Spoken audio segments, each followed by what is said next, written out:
사무엘이 늙음에 그의 아들들을 이스라엘 세사로 삼으니 장자의 이름은 유엘이요 차자의 이름은 아비아라. 그들이 브엘사바에서 사사가 되니라. 그의 아들들이 자기 아버지의 행위를 따르지 아니하고 이익을 따라 뇌물을 받고 판결을 굽게 하니라. 아멘. 벌써 5월달이 되었습니다. 5월달 이제 첫째 주일이 어린이 주일, 둘째 주일이 어버이 주일, 세 번째 주일이 스승의 주일, 네 번째 주일이 가족 주일, 그렇게 지키는데 여러분 가정에, 여러분의 삶 속에 하나님 주시는 평안이 넘쳐나기를 주의 이름으로 축원합니다. 하늘나라는 어린이들의 나라다. 주님이 그렇게 말씀하셨잖아요. 우리 나이는 자꾸 들어서 조금씩 주름도 지고 늙어가지만 우리는 나이에 상관없이 하나님 나라의 어린아이들입니다. 여러분 모두가 하나님의 나라의 어린아이들로 하나님께 사랑받으시고 또 하나님을 존귀하며 살아가시는 복 있는 인생이 되시기를 바랍니다. 또 한편으로 어린이 주일은 우리들의 자녀들을 어떻게 하나님의 말씀으로 잘 키워야 할 것인가 하는 것을 생각하는 주일이기도 이제 한 것입니다.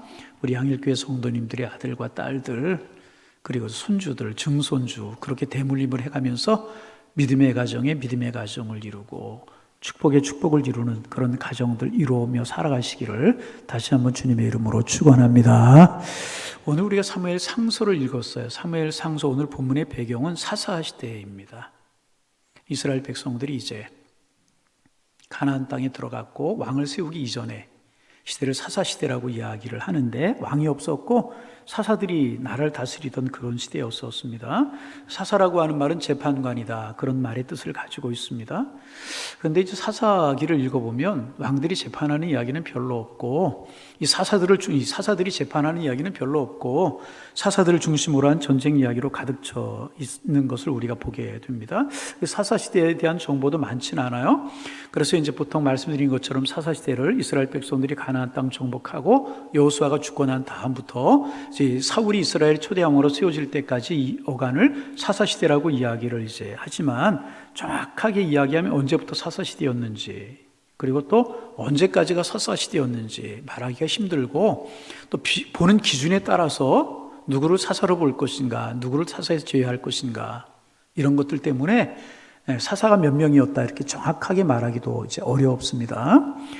그리고 사사는 누가 뽑아 세우는 선출직도 아니었고요, 누가 임명하는 임명직도 아니었었습니다. 사사가 되는 어떤 정해진 절차가 있는 것이 아니었었습니다. 그런데 사사기를 우리가 읽다 보면 한 가지 분명한 사실이 하나가 있었습니다. 그게 무엇이 뭔가 하면 이 사사들은요, 사람에 의해서 세워진 사람들이 아니라 하나님이 세우신 사람들이라는 거예요. 하나님이 세우셨다는 거예요. 그래서 사사기 장 16절에 보면 여호와께 사사들을 세우사 노략자의 손에서 그들을 권하게 하셨다. 사사들은요, 하나님이 직접 세우셨다는 거예요. 그런가 하면 하나님이 사사들을 직접 세우셨을 뿐만 아니라 하나님이 그들과 함께 하셨고요, 그들을 통해서 이스라엘이라고 하는 나라를 구원하셨습니다. 그래서 사사기 장 18절 말씀에도 보면 여호와께서 그들을 위하여 사사들을 세우실 때에 그 사사와 함께 하셨고 그 사사가 사는 날 동안 여호와께 그를 대적의 손에서 구원하셨으니 이는 그들이 대적에게 압박과 괴롭게 함을 받아 슬피 부르심으로 여호와께서 그를 돌이켰음이니라 이렇게 되어 있습니다. 사사들은 하나님이 세우시고 하나님과 함께 하셨고 하나님이 그들을 통해 이스라엘을 구원하셨습니다. 그런데 사사들에게는 한 가지 분명한 증거가 있어요. 하나님이 그들을 사사로 세우셨다라고 하는 분명한 증거가 있었습니다. 그게 무엇인가 하면 사사들에게는요, 하나님의 영이 임재하셨다는 거예요. 그것이 하나님이 그들을 사사로 세우셨다라고 하는 분명한 증거였었습니다. 우리가 성경 여러 곳에 찾아볼 수 있는데요, 첫 번째 사사가 온니엘이라고 하는 사사였었습니다. 이런 온니엘이 사사가 되는 과정에서도 알 수 있어요. 그는 곧 갈렙의 아우 그나스의 아들 온니엘이라. 여호와의 영이 그에게 임하셨으므로 그가 이스라엘의 사사가 되어 그렇게 되어 있습니다. 여호와의 영이 온니엘에게 임하셔서 그가 사사가 되어서 나가 싸웠다, 그렇게 기록하고 있어요. 그래서 하나님이 영이 임하시는 것을 통해서 하나님이 나를 사사로 세우셨구나, 그렇게 순종했고 백성도 그를 따르게 되었던 것입니다. 그래서 사사기에는 이런 말씀들이 많이 있어요. 사사기 6장 34절에 보면 여호와의 영이 기드온에게 임하시니 기드온이 나팔을 불었다.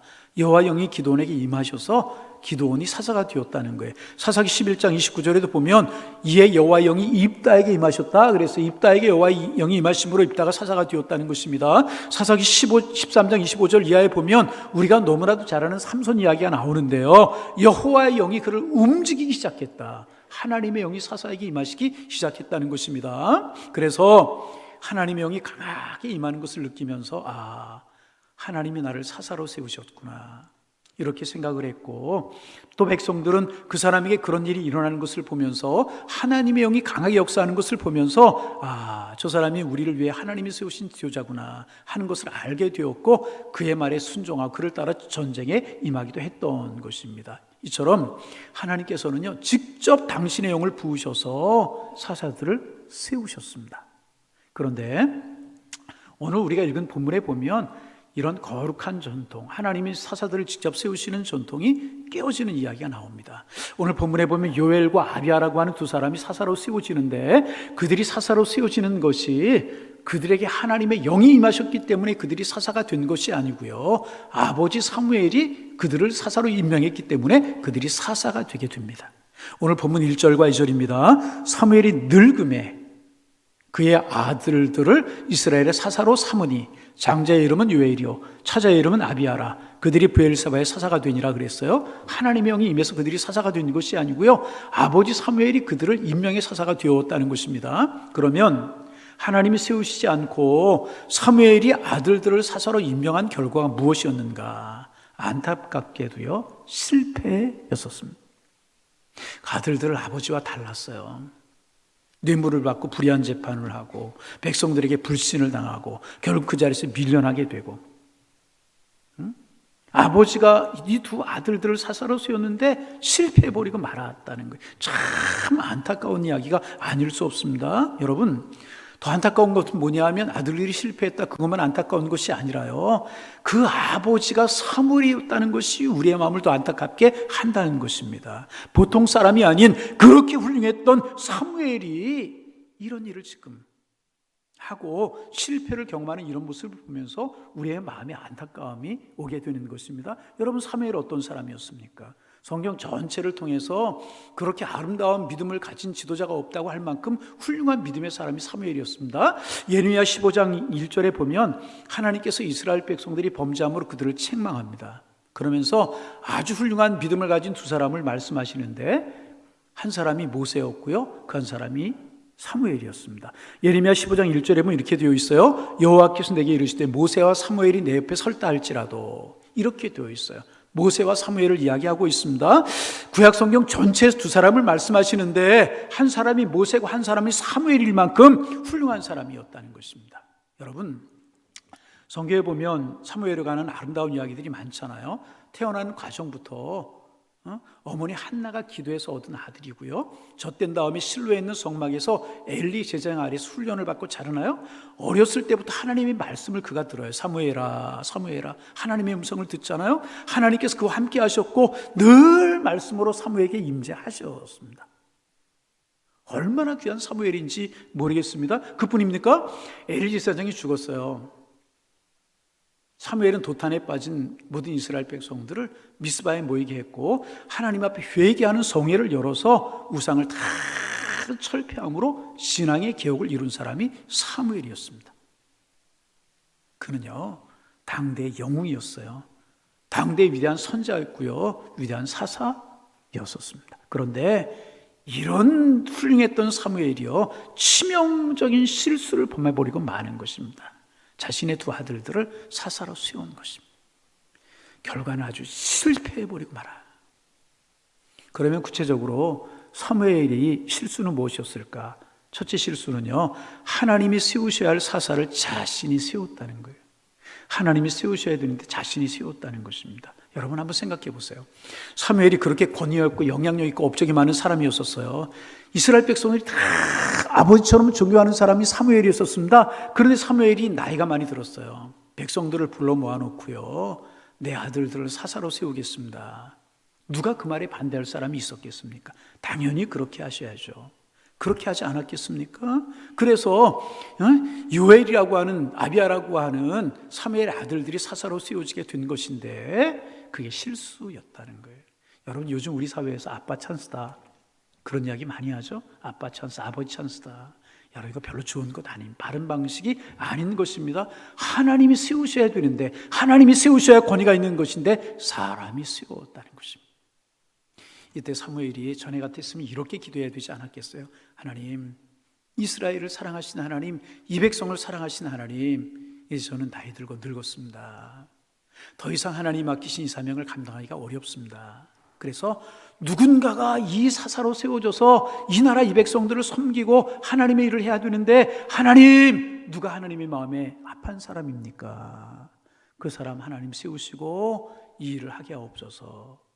사무엘이 이렇게 기도했어야 마땅한 것인데 그렇게 하지 아니하고 자기 마음대로 아들들을 사사로 세웠다는 것입니다. 이게 사무엘의 첫 번째 실패의 원인이었다. 하나님이 세우셔야 돼. 하나님이 하셔야 되는데 사무엘이 하고 말하는. 두 번째 실수는요, 그렇게 만약에 자기의 두 아들들이 사사가 되어서 하나님의 사명을 감당하기를 원했다면 그들이 영의 사람이 되도록, 하나님의 기름 부음 받은 사람이 되어서 영적인 사람이 되도록 그들을 훈련시키시고 그들에게 그렇게 하도록 했어야 되니 그렇게 하지 못했다는, 영에 붙들린 사람이 되도록 사무엘이 해야 되는데 그렇게 하지 못했다는 것입니다. 그래서 사무엘의 아들이었기 때문에 실패한 것이 아니라요, 하나님의 임재가 그 아들들에게 없었기 때문에 실패한 것이라는 것입니다. 아마도 이들에게 하나님의 영이 임재하셨고 성령이 함께 하셨으면요, 이들이 훌륭한 사사가 되지 않았겠나, 그런 생각을 해보게 된다는 것입니다. 여러분, 아버지가 훌륭했다고 저절로 훌륭해지나요? 아닙니다. 부모님들이 믿음 좋았다고 저절로 자녀들이 믿음 좋아지나요? 축복된 삶을 사나요? 그렇지 않아요. 하나님의 영에 감동돼야 되는 거예요. 하나님께 쓰임받는 진정한 일꾼이 되기 위해서는요, 하나님의 영이 감동이 돼야 되는 것이라. 여러분, 오늘날이라고 이런 일이 없겠습니까? 한번 예를 들어보겠습니다. 어떤 믿음의 가정에서 한 젊은이가 신학대학원에 들어갔어요. 좋은 대학을 마치고 신학대학원에 들어갔어요. 과정을 잘 마치고 어느 교회 가서 열심히 봉사를 하고 목사고시에 좋은 성적으로 합격을 했어요. 청명하는 교회가 있어서 안수를 받았어요. 하자가 없잖아요. 정상적인 과정 다 밟았잖아요. 게다가 공부를 많이 했어요. 막 석사학위, 박사학위 하고요. 그 부모님들이 훌륭한 신앙인이에요. 금상첨화 아니겠습니까? 누가 봐도 야, 저 사람 훌륭한 목회할 것이다, 한국교회를 크게 기여하는 목사님이 될 것이다, 모두 기대하게 될 것이라는. 그런데 왕왕 그런 기대를 한 몸에 받았음에도 불구하고 목회가 어렵고 교회를 어렵게 만들고 하나님의 영광을 가리는 경우 종종 보게 됩니다. 왜 그래요, 여러분? 갖출 거 다 갖췄잖아요. 가질 거 다 가졌잖아요. 외적인 요건 부족한 거 없잖아요. 그런데 왜 안 되는 것입니까? 이유는 간단하다는 거예요. 하나님이 세우시지 아니하면 안 된다는 거예요. 하나님의 임재가 있어서 하나님의 영이 그와 함께 하셔야 되는 것이라, 하나님이 그를 붙드셔야 되는 것이라는 것입니다. 하나님이 함께 하시고 말씀으로 역사하지 아니하면 안 되는 것이라. 여러분, 조금 더 우리 쉽게 적용을 해볼까요? 여러분, 자녀들을 끔찍하게 사랑하시죠? 성장했던 성령이 했던 그렇지 못한 자녀들을 사랑하시잖아요. 자녀들을 사랑하시면 아멘, 사랑하시면 큰 소리로 아멘. 우리 자녀 끔찍하게 사랑해. 다 해주고 싶잖아요. 내 자식 위해서 못 해줄 게 뭐가 있을까? 내가 없어서 문제지 가진 물질 다 쏟아부어 공부시켜주고 필요한 것 모든 거 다 해주고 싶다. 우리 아들 딸들 잘 되는 거 보고 싶다. 그런 마음 다 있으시잖아요, 여러분. 그렇잖아요.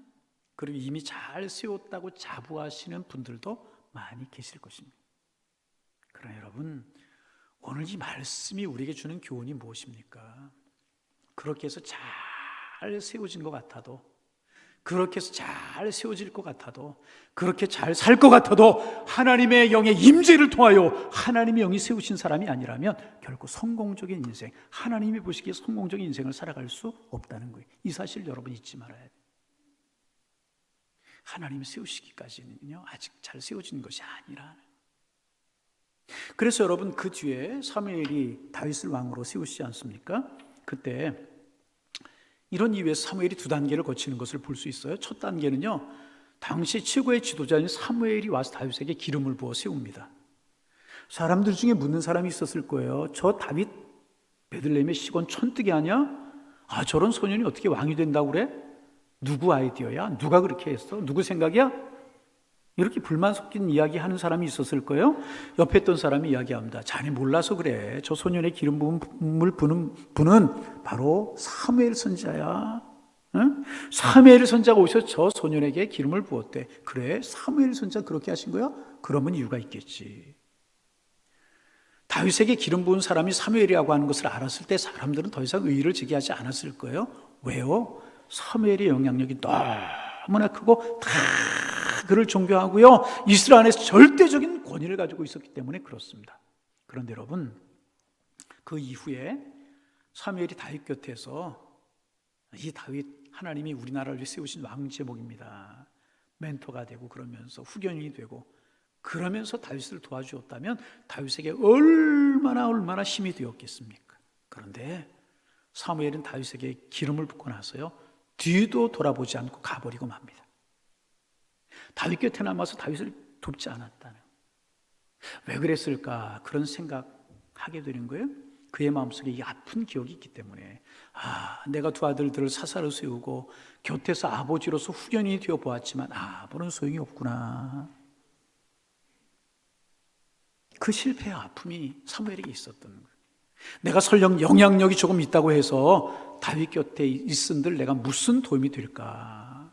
이제 난 하나님의 명령을 따라 다윗에게 기름을 부었으니 이 다윗이 진정으로 하나님이 세우신 사람이 되려고 하면 하나님의 영이 다윗에게 임하면 될 것이다. 이것이 다윗의 생각이었다는 거예요.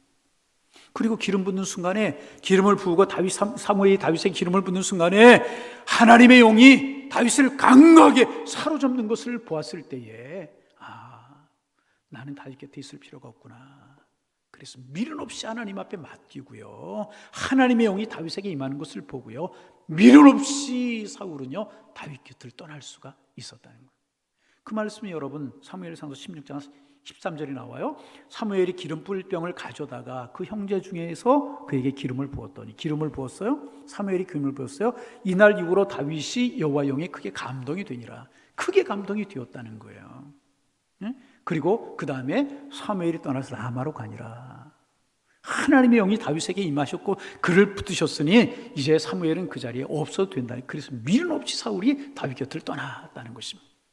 그리고 그 후에 다윗이 얼마나 많은 어려움과 난관을 만나게 됩니까? 그런데 그 난관과 어려움을 극복하고요, 이스라엘의 존귀한 왕이 될 수가 있었다는 거예요. 어떻게? 하나님의 영이 그를 도왔기 때문에. 하나님의 영이 그를 도왔기 때문에 존귀한 왕이 될 수가 있었다. 저희 집에 하나님께서 남매를 선물로 주셨어요. 자녀들 위해서 저 날마다 기도합니다. 여러분도 자녀들 위해서 날마다 기도하실 거예요. 어떤 기도하십니까? 진로를 위해서, 취업을 위해서, 결혼을 위해서, 또 자녀들 어리면 학업을 위해서. 왜 여러분 기도 안 하시고? 여러분 기도하시고 저도 그런 기도합니다. 결혼을 위해서, 취업을 위해서 저도 그런 기도합니다. 부모이기에. 그런데 여러분, 이런 기도하지만 가장 중요하게 기도하는 기도가 이겁니다. 하나님, 제 자녀들 하나님의 임재가 있게 하여 주옵소서. 저들이 진정으로 하나님 아버지를 체험할 수 있도록 하나님 축복하여 주옵소서. 하나님의 이끌림을 받아서 평생을 살게 하여 주옵소서. 목사의 자녀이기 때문에 어리석도 습관적인 신앙을 가지고 사는 것이 아니라 진정으로 하나님의 영의 역사를 체험하고 하나님과 동행하는 하나님의 사랑으로 평생을 살게 하여 주옵소서. 이 기도가 저의 기도. 이 기도가 저의 기도.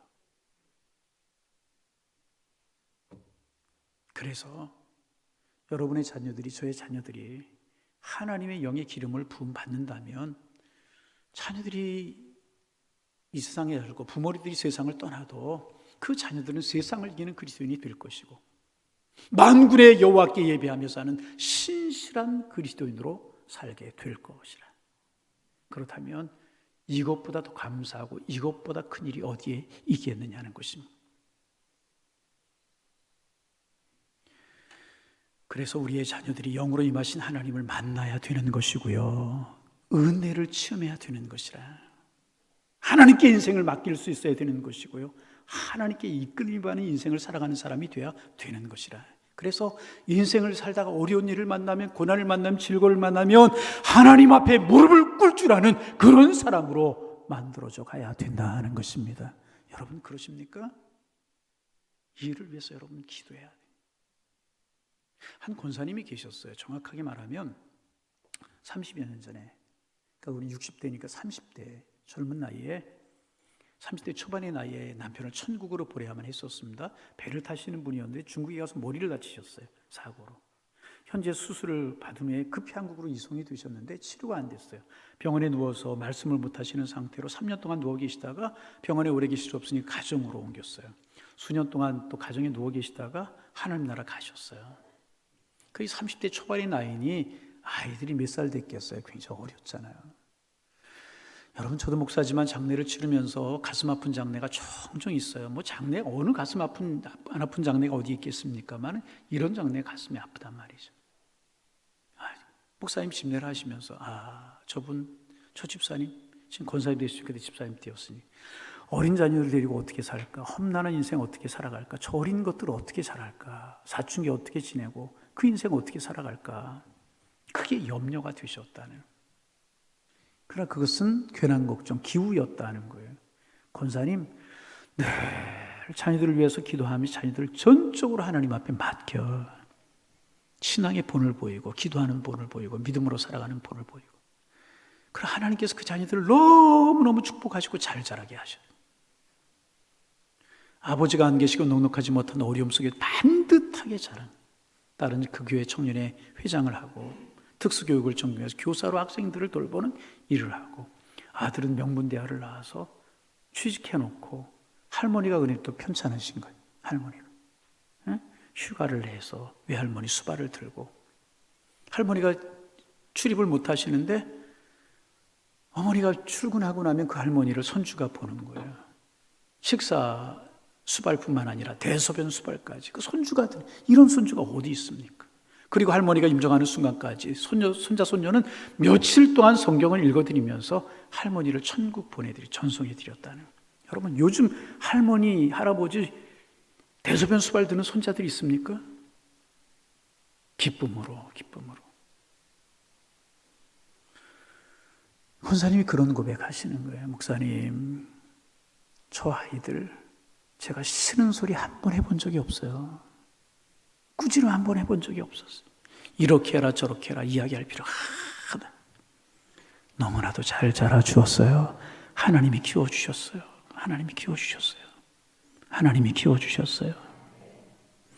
나 아무것도 할 수 있는 거 없어서, 내가 해줄 수 있는 거 아무것도 없어서 그저 하나님 앞에 맡기고 기도했더니 하나님이 이렇게 키워주셨어요. 여러분 우리가 해야 될 일 너무나도 분명하지 않습니까? 자녀들에게 하나님의 임재가 있도록 간절히 기도하는 것, 우리가 해야 될 일이라는 거예요. 그 영적인 자극을 자꾸 주는 거예요. 공부 잘하는 것도 공부만 잘하는 거 중요한 거 아니다. 공부 잘하는 것도 중요하다. 좋은 직장에 취직하고 좋은 학교에 진학하는 거 다 중요하다. 그러나 내 속에 하나님의 영의 임재가 있고 내가 그 하나님의 영에 붙들려 하나님 앞에 쓰임 받을 때 너는 진짜 하나님의 사람이 되고, 그럴 때 너는 귀한 사람이 될 것이다. 이거 자녀들에게 가르쳐주고 이것이 가장 중요한 기도 제목으로 삼으셔야 된다는 거예요. 너무너무 중요한 것이라. 그런데 여러분 이게 어찌 자녀들 뿐이겠습니까? 비록 교회 몸을 담았어요. 목사가 되고 장로가 되고 권사가 되고 집사가 되었어요. 그럴지라도 나에게 하나님의 영의 임재가 없으면 미안하지만 나는 아직 하나님의 사람이 아니라는 거예요. 하나님의 영의 임재가 없으면 나는 아직 하나님의 사람이 아닌 것이라. 그러나 여러분 우리 모두 이 일을 위해서 기도해야 될 것입니다. 하나님, 하나님의 영으로 나에게 충만하게 임하여 주옵소서 기도해야 되는 거예요. 우리만이 아니라 가정도, 우리 교회 공동체도, 양일교회 공동체도 그래야 되는 거예요. 오산에서 그래서 성도들이 조금은 모이는 교회가 됐어요. 예배당도 이렇게 건축을 했어요. 오산시 기독교연합 행사를 하면 오산시 기독교인들이 모일 만한 몇 개 안 되는 교회 중에 우리 하나 교회가 되었어요. 그러나 정말 이런 외적인 조건들 말고 우리 교회 하나님의 영이 충만하게 임하셔야 되는 것이라. 그럴 때 교회가 교회다운 교회가 되고 하나님 앞에 쓰임받는 교회가 되는 것 아니겠습니까? 하나님의 영이 임하시면은요, 인간적인 조건이 부족하고 연약해도 그 인생이 아름다워지는 것이지만 이게 안 되면 전혀 안 된다는. 그래서 여러분, 우리 모두 이런 소망 갖기를 원합니다. 주님, 내 심령에, 그리고 내 사랑하는 후손들의 심령에, 우리 가정과 우리 교회, 이 땅에 있는 모든 거룩한 하나님의 공동체들을 위해 하나님의 영으로 충만하게 임하여 주옵소서. 감동하여 주옵소서. 이런 소원을 가져야 되는 것입니다. 그래서 여러분의 가정에 진정한 믿음이 대물림을 해서 내려가고, 대물림을 해서 내려가고, 시간이 흐를수록 더 훌륭한 믿음의 사람들이 세워지는 거룩한 복을 누릴 수 있어야 되는 것이라. 이를 위해서 날마다 기도하실 수 있기를 바랍니다. 사모하실 수 있기를 바랍니다. 꿈꾸시기를 바랍니다. 그리고 그런 여러분의 기도에 하나님이 응답해 주셔서 부디 복된 삶, 아름다운 믿음의 열통이 흘러내려가고 복의 복을 더해가는 여러분의 가정, 우리 교회, 여러분 모두 다 되실 수 있기를 주님의 이름으로 축원합니다. 축원합니다. 기도하겠습니다. 하나님,